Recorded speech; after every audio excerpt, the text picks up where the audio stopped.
سلام تخطاتلتنا channel كمي كنيخم كمي تخونو سناي كتكونو ناي وتر منيوتيو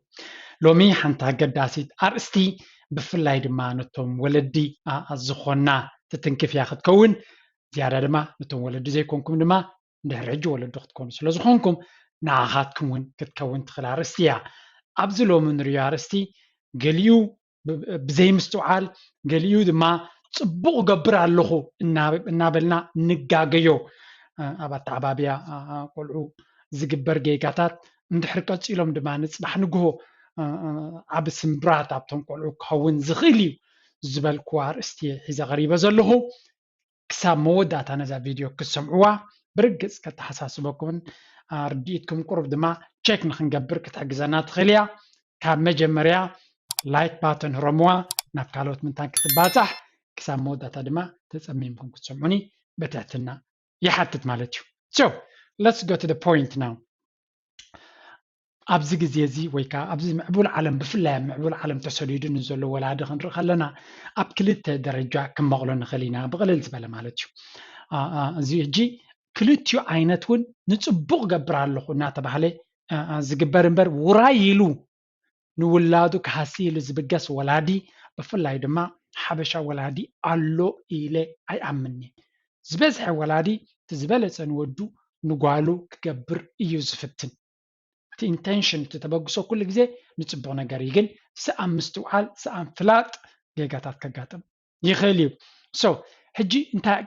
بحفشا كل عينة ولدي كنرئ نخل ولا رباويانن كل عينة حبرات السب حويس كاتر خلها اتحاد ولادي أبدقاوي كفال نايتي هزعان عمنا أتوكرو زقبر اتكال ولادي دما أبتو وشتاو كفال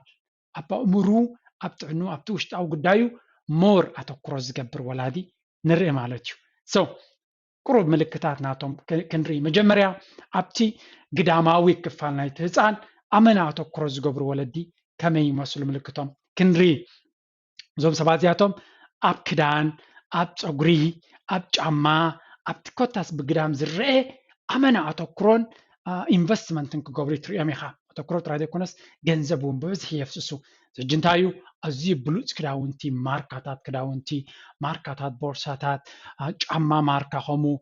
ከምኡውን ወርቂ ካቴናታት ፀጉሪ እንተኾነ እውን ፍሉይ ዓይነት ስታይል ጌና ደቂ 5 ደቂ 6 ከለዉ ፍሉይ ኢንቨስትመንት ክግበር ማች ዝገብር ካለርስ ገለመለ ስታት ኦልሬዲ ክግበር ይጅምር ማለት እዩ ዘጂ ነቲ ውላድካ ጽቡቕ ገብራለሁ ኢልካዩ ንጽቡቕ እዩ እውን ዝመስል ካልእ ከምኡውን ኣመጋግባ ሕጂ ነቲ ቆልዓ ክክቡር ክትገዝእ ጥዕና ዘለዎ ምግቢ ክቡር ኣይኮነን መብዛሕትኡ ግዜ ነፃን ዝያዳ ግን ብዙሕ ግዜ ኣብ ማክዶናልድ ምኻድ ከምዚ ንቆልዓ ይፈትዮ ንምባል ፖመስ ድዩ እዚ ኣይስክሬማ ድዩ ገለመለ ኣብ ደገ ናይ ምሕሻሽ ባህሪ እቲ ቆልዓ ዘዝደለዮ ይግዝኣሉ ማለት እዩ ስለዚ እንታይ እጂ ኣዝዩ ብሉፅ ክዳን ስለ ዝገብር ምስኡ ዝኸይድ ድማ ነገራት ተባሂሉ ድማ ዋላ ትድሕሽሸውን ኣብ ክቡር ግዲ እኳን ከይዱ ከምዚ ዝገዝእ ከምዚ ይበሃል ማለት እዩ ግድ ከምኡውን ኩሉ ኣከዳድኑ ኩሉ ነገሩ ኣዝዩ ክቡር ከም ዝኸውን ዘብለጭልጭ ከም ዝኸውን እቲ ህፃን ብፍላይ ድማ ኣዋልድቲ ኮይነን ድማ ኮለ ጌና ካብ ንኣሽቶን ከለዋ እውን ሜካፕ ክትገብረለን ኩሉ ነገራት ክትቀያይረለን ገለ ኦልሬዲ ሲ ደቂ 10 ዓመት ከይበፅሓ እስከ መንእሰይ ንነፍሰን ዝፈልጣ ኣዋልድ ትርየን እጅ ዋላ ኣብዚ ናይ ሓበሻና እውን እናገነነ ዝመፅእ ዘሎ ባህሪ እዩ እዚ እዚኦም ኣብቲ ናይ ግዳም ክፋል ኣመና ኣተኩሮ ኣለዎም እቲ ቆልዓ ክዳውንቱ ዘይውዳእ ክነሱ ምናልባት ዘንብቦ መፅሓፍቲ ግን 3 ክህልዎ ይኽእል እዩ መፃወቱ እውን እንተኾነ ኣዝዩ ምስቲ ናቱ ድሌታት ዝኸይድ ዋላ እቲ ብሉፅ ክዳውንቲ ካልእ እንታይ ፀገም የምፅእ መሲልኩም ኣዝዩ ማርካታት ክዳን ገይሩ ንፓርክ ተወሲድካ ከንገርግር ኣይትደልዮን ኢኻ ሓቂ እዚ ፃዕዳ ኣዲዳስ ገይሩ ዘሎ ፃዕዳ ኣዲዳስ ጫማ ፃዕዳ ኣዲዳስ ጎልፎን ማልያን ገይሩ ዘሎ ኣብ ጭቃ ክኣቱ ኣይትደልን ኢኻ ምክንያቱ እቲ ስታይል ንከምኡ ዝኸውን ስለዘይኮነ ስለዚ እቲ ቆልዓ ኦልሬዲ ከማኻ ኣብ ጎደና ኣብ ሱፐርማርኬት ኣብ ሾፒንግ ሞል ጥራይ ክኸይድ ዝደሊ እምበር ምስ ጫቃን ምስ ገለመለን ፋሕተርተር ክብል ዝደሊ ከይከውን ይኽእል እዩ እቲ ባህሪ ንስኻ ትገብሮ ዘላ ሕጂ ናብቶም ካልኦት ክንከይድና ካልኦት ዓይነት ወለድኻ እዚኣቶም ኣተኩሮናቶም መብዛሕትኡ ኣብቲ ውሽጣዊ ክፋል ናይቲ ህፃን እዮም ዘተኩሩ እቲ ናይ ግዳም دحان زخونه طمتي زلو ازيوم ولد زياتهم مبزحت غزي امغاغبا نايت هصان زدليو زي كونسي زدليو يمزبو مبزحتهم هصان انت يمزدليو شكراوي ماكدونالد قلمله زهاسيوم كوتاس سلامنتاي ايردانن يعني مبزحت غزي هصان ات زي طقم طراي يسفتو زون ولد زيوم كن نت هصان زدليو نجر مس غزي كلام دو مخانو دما يفلط يوم مالتيو اوف كورس شكراوا هيبون مالتا كونن ግን ኣዝዩ ብምጥን መንገዲ ዝህቡ ማለት እዩ ኣከዳድኑ ኣቨሬጅ ማእከላይ ኣመና ሕልፍ ዝበለ ክዳውንቲ ኣዝዩ ክቡር ክዳውንቲ ብፍሉይ ዘጠምቶ ብደግዩ ዝያዳ ኣተኩሮም ብሉፅ መፃወቲ ምስትናቱ ድሌታት ምስትናቱ ክኾኖ ዝደሊ ነገራት ክሕግዞ ዝኽእል ንኣብነት ግድላት ናይ መፍታሕ ዝደሊ ተኮይኑ ፓዝልስ ብብዝሒ ክቅረበሉ ከሎ ሌጎ ናይ ምህናፅ ናይ ኢንጂነሪንግ መንፈስ ንክህልዎ ከመይ ጌርካ ገዛ ይህነፅ መርከብ ከመይ ጌርካ መኪና ጌርካ ትነፅ ጎማ በያቱ ብምንታይ ተሓዝ ኣብ ሌጎ ክመሃርዎ ክእሉ እዮም ስለዚ ንፅባሕ ንግሆ ሽግር ኣብ ምፍታሕ እውን ክሕግዞም ዝኽእል እዚኣቶም ክቡራት መፃወቲ እዮም ግን ስቲል ሓደ ማርካ ክዳውንቲ ካብ ትገዘሉ ሌጎ ሂብካ ክሰርሖ ከሎ ኣብ ሓንጎሉ ትርፊ ክህልዎ ክእል እዩ ብፍላይ ከምኡ ዓይነት ዝምባለ ንዘለዎ ማለት እዩ ብዙሕ ግዜ ምስኣቶም ዝንበብ መፅሓፍቲ ምግዛእን ካብ ላይብረሪ ንላይብረሪ ምውሳድን ካብ ላይብረሪ ምልቃሕን ስሩዕ ናይ ኣእምሮኦም ኣተዓባብያ ኣመና ዘገድሶም ዝያዳ ኣተኩሮም ኣብቲ ርእሶም ምክንያቱ እዚ ናቶም ድሕሪ ገፊሑ እቲ ደጋዊ ነገር ካልኣዊ ኣጠማምታ ይክልዎ ዝኾነ ሰብ ኣመና ኣብ ደጋዊ ዝገብር ነቲ ውሽጡ መሸፈኒ ኢለ ዝኣምናነ ስለምንታይ ኣብ ውሽጡ ወላ ሓደ ዘይብሉ ብደገ ብዘብለጭልጭ ንውሽጡ ከምዘይተሓስበሉ ብዛዕባ ውሽጡ ሸፋን ክገብር ክእል ኣዝዩ ብሉፅ ባድላታት ገይሩ ዝኸይድ ፈላጥ እዩ ኢልካ ንክትግምግሞ ስለዝደሊ ይበሃል ስለዚ ኣለዎ ሃብታሚ ንክበሃል እምበር እቲ ብሓቂ ዘለዎ ከምኡ ከይከውን ይኽእል እዩ እንታይ ማለት እዩ ንስራሕካ ዘድልየካ ነቲ ሂወትካ ዘድልየካ ትኮይና ፋይን ነቲ ህፃን ግን ዝያዳ ናበይ ከተኩር ከም ዘለዎ ስለዚ ኣብ ምንባብ ኣብ ትምህርቲ ኣብ ንዑ ክጠቅሞ ዝኽእል ዓይነት ደረጃ ጥራይ ዘተኩሩ ከምኡውን ስፖርት ምንቅስቃስ ክወድቕ ክድይብ ከንገርግር ጭቃ ክባዕጥ ስለዝደልይዎ ፅቡቅ ክዳን ኣይመርፁን እዮም ምክንያቱ ረሳሕ ክዳን ፅቡቅ ክዳን ድሕሪ ጌርካ ንከይፃወት እውን ተዓግቶ ኢካ ዘለካ ትቆላ ፃዕዳ ክዳን ሒዝካ ፃዕዳ ብለጭለጭ ዝብል ጥዑይ ክዳውንቲ ሒዝካ ንፓርክ እንዳወሲድካ ከንገርግር ከሎ ፅቡቅ ኣይክስማዓካኒ ወይ ካብቲ ክዳን ክበላሽ that's why ሕማቅ ክዳን ንፓርክ ዝኸዱ ንጎቦ ዝኸዱ ንገለ ዝኸዱ ኩሉ ግዜ ረሳሕ ክዳን ክክደኑ ዋላ ቤት ትምህርቲ እውን ጠለብ ዝግበር ማለት እዩ ንክፃወቱ ንክጎዩ ንገለመለ ምትበባዕ ይገብሩሎም ምስኦም ኮይኖም እውን ይደፋፍእዎም ማለት እዩ ዝኾነ ክግበር ከሎ ድማ ምሳቶም ክትሳተፍ ምፍታን ክፃወቱ ድዮም ገለ ክገብሩ እንተኮይኖም ምስኦም ከንገርግሩ ምስኦም ኮፍ ክብሉ ምስኦም ከብሉ ዋላ ኣብ ገዝኦም እውን ኣብዚ ክንርኢና እቲ ገዛ እውን ፍልልይ ኣለዎ እቶም ምስ ቆልዑ ምስ ደቆም ብዙሕ ተሳትፎ ዘለዎም ኣብቲ ናይ ውሽጣዊ እቲ ገዛ ነቶም ቆልዑ ብዝምቺ እዮም ዝገብርዎ እቶም ኣብቲ ናቶም ነቶም ቆልዑ ከም ናቶም ክገብሮም ዘልዩ እቲ ገዝኦም ዘብለጭልጭ እዩ ስለዚ ነቲ ቆልዓ ምናልባት ሓንቲ ሩም ኣብኣ ኣቑሑት ገይሮም ዝህልው ክእሉ እዮም ኣብቲ ሳሎን ኣብቲ ካልእ ግን ናይ ዓበይቲ ከም ዓብዪ ዲል ክገብር ዘለዎ ስለዚ ኩሉ ነገር ክሬደንሳን ገለመለን መሊኡ ጠራሙዝ መሊእዎ ዘሎ ተኮይኑ ትገዛ ቆልዓ ከም ቆልዓ ክትክገብር የብሉን ከም ዓብዩ ክኸውን ዘለዎ ምስቲ ገዛ ንኸይ እትዮም ግን ነቲ ሳሎን ነቲ ካልእ እውን ምስቲ ቆልዓ ዝኸይድ ዓይነት ነገራት ብምግባር ነቲ ቆልዓ ኣብኡ እውን ፍሪደም ከም ዝህልዎ ይገብሩ ማለት እዩ ስለዚ እትዮም ኣብ ውሽጣዊ ነገራት ከተኩር ከሎ እትዮም ናይ ግዳም ነገራት የተኩር ኢና ኣለና ኣብ መወዳእታ እንታይ ክንርኢና ሕጂ እቲ ንገብሮ ዘለና ፅቡቅ ነገር እዩ እቲ ንገብሮ ግብሪ ግን እንታይ ውፅኢት ከምፅእ ክእል እዚአን ሕጂ ንሪአን ነጥብታት ነፍሲ ወከፍ ሰብ ክሓስበለን ንደሊ ማለት እዩ መጀመርያ መብዛሕትና ሓበሻ ወለዲ ንደቅና ዝደለይዎ ክንገብረሎም ንደሊ ኢና ስለምንታይ ተኸታት ኮይና ስለዝዓበና መብዛሕትኡ ግዜ ተሸጊርና ድሌታትና ንረክብ ስለዘይነበርና እታ ኣደ ካቴና ወርቂ ብራሽልቲ ወርቂ ገለመለ ኣብ ደልየቶ ትረክብ ስለዘይነበረት ሕጂ ክትረክብ ካላ ነቶም ቆልዑ ብራሽልቲ ኣብዝና ኣብ ክሳዶም ገለመለ ወርቂ ክትገብረሎም ትደልያ እዚ እንታይ እዩ እሳ ዝሰኣነቶ ሎሚ ስለዝረኸበቶ ንዕዖም ከምኡ ኮይኖም ስለዝስምዕዋ በንፃሩ ግን እቲ እዚ ነገር ብሓቂ የድልዮም ድዩ ንሓደ ቆልዓሲ ካቴና ወርቂ ወይ ዝኾነ ካቴና ክትገብረሉ ኸ ኣድላይ ድዩ እንታይ ትምህርቲ ኢኻ ትቦ ዘለካ እዚ እውን ኣገዳሲ እዩ ኩሉ ዝደልይዎ ክትገብረሎም ምፍታን ከ እንታይ መልእኽቲ ዘመሓላልፍ ዘሎ እንታይ ዝመስሎም ንዖም ስድራይ ዝደለኽዎ ይገብሩ ለይ ኣነ ዝደለኽዎ እየ ዝረክብ ዝደለኽዎስ ክስእን ኣይክልኒ ዝብል ኣተሓሳስባ ሒዙ ዝዓበየ ፅባሕ ንጎ ኣብቲ ሪል ወርልድ ከይዱ ኣብቲ ሓቀኛ ዓለም ከይዱ ዝደለዮ ክረክብ ይኽእል ድዩ ዝደለኻዮ ክትረክብ ትኽእል ኢኻ ቅድሚኡ ግን መስዋዕቲ ከም ዘድልየካ ከይፈልጥ ዶ ነዚ እንተዘይፈሊጡ ንስኺ ወይ ንስኻ ዝደለኻዮ ዝረኸብካ ብዙሕ ፅዒርካ ብዙሕ መስዋዕቲ ከፊልካ ብዙሕ ሪስክ ወሲድካ ብዙሕ ደኺምካ በፂሕካ ኣለኻ እቲ ቆልዓ ድማ ነዚ ከስተማቕሮ ዕድል ክንቦ ኣለና እቲ ሂወትና ዋላ እኳ ብዙሕ ሓጎስጎፅ ዝነበረ ተኾነ እቲ ሓጎስጎፅ ግን ፅቡቅ ክፋሊ ነይሩ ነቲ ፅቡቅ ነገር ፅዒርና ክንረኽቦ ከም ዘለና ተማሂርና ኣለና እስፔሻሊ ድማ ብዝተፈላለየ መንገዲ መንግስቲ ይድግፈኩም እንተሎ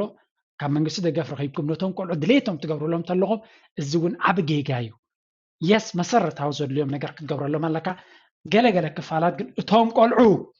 ስድራ ቤቶም ፅጉማት ምዃኖም ብቁጠባ እውን ታሕትኸም ዘለዎ ክርድኦም ክኽእል ኣሎ ሓደ ሓደ ግዜ ኣነ እውን ይስምዓኒ ትሪኦም እቶም ህፃናት ኣብ ቤት ትምህርቲ ካብቶም ኩሎም እቶም ኣብኡ ዘለዉ ዝበለፀ ክዳንን ዝበለፀ እንታሽሙን ዘለዎም እንታይ ይርድኦም ኣሎ እዚኦም ኣቦምን ኣዲኦምን ወይ ኣዲኦም ናብ ዘይሰርሕ ተኮይኖም ወይ ኣቦም ዘይሰርሕ ተኮይኑ ኣብቲ ቤት ትምህርቲ መፂኦም ግን ልዕሊ ካልኦት ዝኽደኑ ተኮይኖም ኣብ መንጎ ሰሪሕካ ክመፅእ ዝኽእል ለውጢ ከይርድኦም ይኽእል እዩ ምክንያቱ ከይሰርሑ ስድሮም እንድሕር ከም ዝፅቡቅ ኣለኹ እንድሕር ኮይነ እንታይ ክገብር እየ ኣብ ቤት ትምህርቲ ዝደክም እንታይ ክገብር እየ ዝስዕር ዝብል መንፈስ ክዓስሎም ዝኽእል ኮይኑ ይስምዓኒ ምክንያቱ ከይሰራሕካ ከም ዝርከብ ተኮይኑ ኣነ ከምኡ ክኸውን ይኽእል እየ ዝብል እምነት ክህልዎም ይኽእል እዩ በንፃሩ መብዛሕትኡ ግዜ እንድሕር ኣብ ትሑት ደረጃ ቁጠባ እንተለኻ ንዑ ክትነግሮም ክትክእል ኣለካ ሕማቅ ማለት ኣይኮነን ፅዒሮም ንላዕሊ ንክኸዱ ሪያሊቲ ናይቲ ሂወት ክርእይዎ ኣለዎም ፃዕሪ ናትካ ክርእይዎ ኣለዎም ድኻም ናትካ ሕፅርታት ናትካ ካብቶም ዘለዎም ሲ ከም ዝጎድሉ ከምኦም ንክኾኑ ክፅዕሩ ከም ዘለዎም ከነተባብዖም ክንክእል ኣለና ኣይሆብ ብሕማቅ ኣይትርድዋ እንትኾኑ እቲ ዕላማ እንታይ እዩ እቲ ዘሎ ብድሆ ብትክክል ተረዲዎም ነቲ ዝበለፀ ንክረኽቡ ክፅዕሩን ክፅመሙን ዲሌይድ ግራቲፊኬሽን ንሓደ ነገር ንክትረክብ ክትፅመም ከም ዘለካ ብዙሕ ግዜ ድማ ክስእኖ ከም ትኽእል ስራሕ ደሊኻ ምስከትካ ሪጀክትድ ክትከውን ከም ትኽእል ሪጀክሽን ዝኸበደ ነገር እዩ ኣብዚ ናይ ሚሌኒየም ጀነሬሽን ዝበሃሉ ሓደ ካብቲ ዝዓበየ ፀገሞም ሜንታል ሄልት ወይ ከዓ እቲ ሜንታል ታፍነስ ዝበሃል ኣዝዩ ጎዲሉ ምክንያቱ እቶም ስድሮኦም ዝደለይዎ እናሃቡ ስለ ዝነበሮም ከምዚ እንካ እናበሉ ሕማቅ ነገር ከይረኣዩ ስለ ዘዕብይዎም ኣብቲ ሪል ወርልድ ምስ መፁ ካብ ስራሕ ይስጎጉ ኣብ ስራሕ ድማ ፅቡቅ ገይሮም ትሪት ኣይገብሩ ኣብ ስራሕ ኩሉ ግዜ ኡፍ ኡፍ ዝብላካ ከም ስድራኻ የለን ከቁጥቅጡካ እዮም ክጭፍጭፉካ እዮም ከዳኽሙካ እዮም ከምኡ ኢልካ ኢኻ ታፍ ትኸውን ስለዚ እታ ተዓባብያ ናቶም እውን ቁሩብ ታፍነስ ክምህሮም ትርር ዝበሉ ንኩሉ ክብድሁ ዝኽእሉ ዓይነት መንእሰያት እምበር ልስሉሳት ከም እንቋቁሖ ዓይነት መንእሰይ ከይነፍሪ ክንጥንቀቕ ኣለና ተራ ናይ ወለዲ ድማ ኣዝዩ ኣገዳሲ እዩ ከምኡ ድማ ኣብነት ክንኾኖም ዶ ኣብነት ክብል ከለኹ ዶክተር ክኾኑና ዶክተር ክንከውን ኣድላይ ኣይኮነን ወይ ድማ ኢንጂነር ንክኾኑና ኢንጂነር ክንከውን ኣድላይ ኣይኮነን እንታይ ንኣምሮም ዘለና ደቅና ንዝብል ንሓደ ነገር ብኩሉ መንፈሶም ክፅዕሩሉ ከም ዘለዎም ነዚያ ጥራይ ክንምህሮም ክንክእል ኣለና ሓደ ነገር ጀሚሮም ንክውድዎ ክፅዕሩን ክደኽሙን ኩሉ ዝከኣሎም ክገብሩ ከም ዘለዎም ፕላን ገይሮም ክፅዕሩሉ ከም ዘለዎም ነዚ ድማ ብኣፍካ ይኮንካ ትነግሮም ብተግባር ንስኺ ኣብ ሂወትኪ ትገብርዮ ዘለኺ ፃዕሪ እናርኣዩ ካብኡ እዮም ዝምሃሩ ካበይ ትፈልጥዎ ንነፍስኩም ራእይዋ ኣቦይ ከምዚ ነይሩ ኣደይ ከምዚ ስድራና እዚኦም ንፋዓተ ነይሮም ኩሉ ግዜ ሞዴል ናትና ሶም እዮም ንዓይ ኣደይ ዝኾነ ቤት ትምህርቲ ፊደል ከማን ኣይቆፀረትን ታዛ ዓበየት ናይ ስራሕ መንፈስ ዘለዋ ሞዴል ናተይ ግን ኣደይ ምክንያቱ ኣዝያ ደኺመ ዘይትፈልጥ ካብ ንግሆ ቅድሜኻ ደቂሳ ለይቲ እንታይ ዋንቲ ደቂሳ ኣይፈልጥኒ ስለዚ እንታይ ኣብነት ወላዲ ፃዕራም ክኸውን ከም ዘለዎ ካብኣ ተማሂረ እያኒ and I am that example ደቀይ መብዛሕትኡ ግዜ ብፃዕረ እዮም ዝፈልጡኒ and that's very important ዘለኒ ክእለት ገለ ዘይኮነስ ፃዕራም ምዃነይ ንዑ ዓይነት መንፈስ ክነግሮም ደሊ ፃዕሪ ክብሎም ከለኹ ኣነ ኣብነት ናቱ ክኸውን ክኽእል ኣለኒ ግበሩ ክብሎም ከለኹ ነቲ ዝደልዮ ስፖርት ግበር ክብሎም ከለኹ ኣነ ኣብነት ክኸውን ክኽእል ኣለኒ ስፖርተኛ ክኸውን ኣለኒ ጥዑይ መግቢ ብልዑ ክብሎም ከለኹ ጥዑይ መግቢ ወልፍታት ሕማቅ ክትብሎም ከለኻ ንስኻ እውን ነቲ ትብሎ ዘለኻ ኣብነት ክትኮኖም ክክእል ኣለካ እቲ ዝበለፀ ኣብነት ንስኻ ክኾንዎ ትደልዮ ንስኻ ጀምሮ ፃዕራማት ክኾኑ ኮይኖም ኣብ ትምህርቲ ተፅዒሮም ክዕወቱ እዮም ናብ ዝደለይዎ ክበፅሑ ክእሉ ኣብ ሂወት ፃዕራም እንድሕር ኮይንካ ኣብ መኻ ፕላን ሒዝካ ነካስ እንድሕር ኮይንካ ክትዕወት ትኽእል ኢኻ ዝኾነ ሰብ እውን ክዕወት ትኽእል እዩ ነዚኣ ድማ ኣብነት ክንኮኖም ንኽእል ኢና ንሕና ከምኡ ድማ ምስ ካልኦት ቆልዑ ዘይምውድዳር ነፍሲ ወከፍ ቆልዓ ናቱ ፀጋን ናቱ ህያብን ኣለዎ ወድኻ ወላ ንደቅኻ ክልተ ሰለስተ ተለዉ ብቐሊሉ እንዲኻ ከተወዳድር ትደሊ ግን كل جزء دما كنستوعل لنا كنجاجن غلينا كم ولد جن كل جزء قلعة قلعة زي موددار تحرى قلتف تحرى زحل تحرى حيال تحرى دخوب تحرى أبقصر نفع تحرى بسئل نفع كون غل كاين ولا درو استخالنا مثلا موددار صبغاي كونن أب حنقولهم أنا حماق يزبل منفس كما عبر لهم سلسغل نتي لك كم أرانشن تفحن نناتهم صبغا زلو تنقلون نناتهم صبغا له نناتهم أبتا عودناتهم كان نقولهم كان أخبرهم يقبع كم لما أخول جزية محاب زيادة قلعة كاب جنزبن كاب كالل جزية يزدلي لازم بيشتغل مثلا مسؤوم حساباتهم كنسمى كانت تبابعهم كسرحوا كدغمو نلعل جزء من كخدو كسرحوا خمزلهم بتدقاقامي حنتك زي يكون بتدقاقامي كانوا يومن كان دقفومن يقبع أبت مرتاو عزناتهم دما كن ساتف لنا مس ممهرانهم مسهم كلهم زلو كن ماير كن كلا لنا ممهرانهم حماقات كلهم كلو تقبل بيلنا حماق كن بلام يبلنا انتي دا ممهرو ون حماق كون خد بصبغ زي طمتا كون خدي بنصارو دما ممهرو ابز غدلت علوم زلا حسي ودي كم يكون الكادما شفانكا زغدده سلازي نتي ودخا المعرفت ممهر كتفلط يغبامو دحرت ممهر زغاغلو ابزيا استغاغي خلغا ابزيا كمز خمس سلازخوني ابت غدلت لوغا نتودخا كتجنح كعره كستخاخل كد بتخوين بتج مستوم ممهران تمساسالي እቶም መምሃራን ዝብሎ ብዛዕባ ደቅኻ ንስኻ እውን ማዕሪፍ ኣፍልጦን ሓበሬታን ከለወካ ክኽእል ኣለዎ ስለዚ ትወድኻ ወይ ታጓልካ ምስ መምሃራን ትዋሳእ ከም ዘለካ ተፈሊጣ ኣብ መንጎ ከሽክዑ ኣይክእሉን እዮም እንድሕሪ ምስ መምሃራን ርክብ ዘይብልካ ግን ቀልጢፎም ከሽክዑ ይኽእሉ እዮም ኣነ ከምዚያ እናበሉ ንዓኻ ከምዚ ፅዑር ክኾኑልካ ይኽእሉ እዮም ብሓፈሻ ኣነ ዝብል ዘለኹ ከመይ ዝበለ መንእሰይ ንዕቢ ከቢድ ሂወት ይሓልፍ እንተለዎ እቶም ቆልዑ ኢትስ ኦኬይ كبيت حيالا سباتي دفتر جغنا كو كاب كبيت مدرخ يزفتر يزبال لذي ابلو سلوس كمن قاقو اوفنا بالكان دحر ابي خايو جن حنت غزي انت ودي قان قاقو حنتا كيدال مودا كا خغاتمي سلازي نريل لايف دلوات زخونو بدحت زخونو صعرامان زخونو نكعبيو تمزلوم تشجرناتهم احنا تحت انت لنا بزح غزي كنحابيه يبلنا كابزين لا على خطوات تصرا لك عنول لنا تحت خلنا نتيجو كل بزبلة تشافين كاجن صباح نقول خمخ مثلا نغلي بقليل ولا تحت خلنا زل خاطر تركبكم مثلا غلي يعني ما عباي قاعد كون تخلي انا متعي مالتي وزغول زبلة جنات خدنا انت عبي صباح نقول صغير انت يكركب هيوتو كون لا عليك هوني كتصبح زخاك علي لا يكون ስለዚህ بتحط درجه انت عبيو جن مع كلا درجه انت تحط انت عبي جن صباح نقول سريحو كعب خلو بقليل كعب خل كافريكا كنمص خلنا بزح ينبرنا أم معقول على متينا كنعبو خلنا مورالنا حفص لزبل كابتوم يوروبيان كدمينا زمصو زيادة نحن حقوسات كنكون أدلال لنا so إذا فيديو زيا I'm really sure نتتحساس بانا كنستخاخل صبغنا بلنا يقا خي نقبر فلها بس أنا كا زيادة مستوعال زليو تيما سلزخوني نحن أون بوس لدي عبنا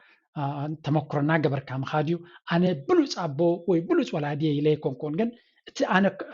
نعايز بدهن زلو نتناتي صقمات ناباخمون كمو خون سلازخل إلي شيرك قبر دسي بلني زيادة دما حبيرنا بلوصات من سياد نغنا فري بستخالنا متن نغنصر زكالن نكحجز إلي يزقبر زلو أيوب دسيلاتكم تكون أبكال إسراح كساب نراخب تحنكونو أبحاوكم أبحافتهم زدليهم تغينو شير قبرو لهم نابلكو نايلو مارستي أبزي كنزازمينا أبكالك ساب نراخب تحنكونو بلكم سسنايو تشاو